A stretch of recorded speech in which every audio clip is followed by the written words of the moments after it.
আমি একটু উলের জিনিস বানিয়েছি। এটা হচ্ছে রোজ গোলাপ ফুল দিয়ে মাথায় দেওয়ার একটা সুন্দর জিনিস, যেটাকে হচ্ছে কি খোপার মধ্যে আমরা এটা দিতে পারি। এই গরমের মধ্যে চুল ছেড়ে রাখা তো ভীষণ কষ্টদায়ক। একটা খোপা করে নিয়ে সুন্দরভাবে এটা লাগিয়ে নিতে পারি। আমি মন্দিরে পুজোর দিন করবো বলে এটা তৈরি করেছি। কেমন সুন্দর হয়েছে তোমরা একটু বলো। আর কীভাবে তৈরি করেছি চলো দেখিয়ে দিই। ওই যে ছোট্ট একটা গার্ডার নিয়েছি, গার্ডারের মধ্যে চেন করে নিয়ে পুরোটা ভরেছি। এবার শুধু সিম্পলি ভরলে হবে না, পুরোটা টেনে টেনে ভরতে হবে। তারপর ভরতে থাকি, এবার পুরোটা কমপ্লিট করি।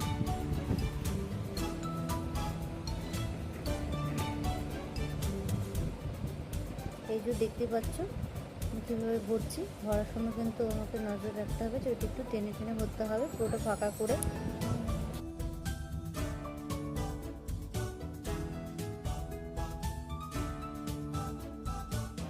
পুরোটা এইভাবে আমি ভরতে থাকি, টেনে টেনে পুরো ফাঁকা জায়গাটা কমপ্লিট করে।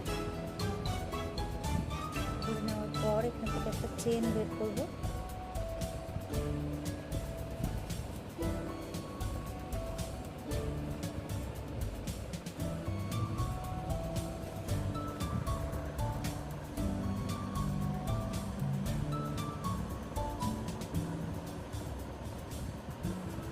তারপরে চেনের মধ্যে ক্রোশেট করবো।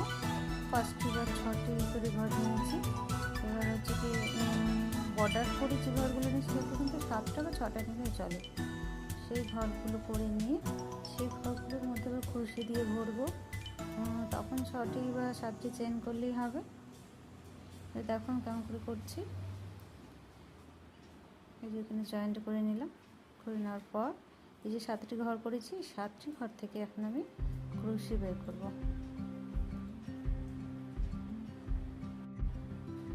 সেই ঘরগুলো থেকে চেন নিচ্ছি। প্রত্যেকটা ঘরের মধ্যে 6টি করে চেন নিয়েছি। সেই চেনগুলো করতে গেলে বড় বড় করে করলে গোলাপের পাপড়িগুলো সুন্দর হয়। দেখো আমি কীভাবে করছি।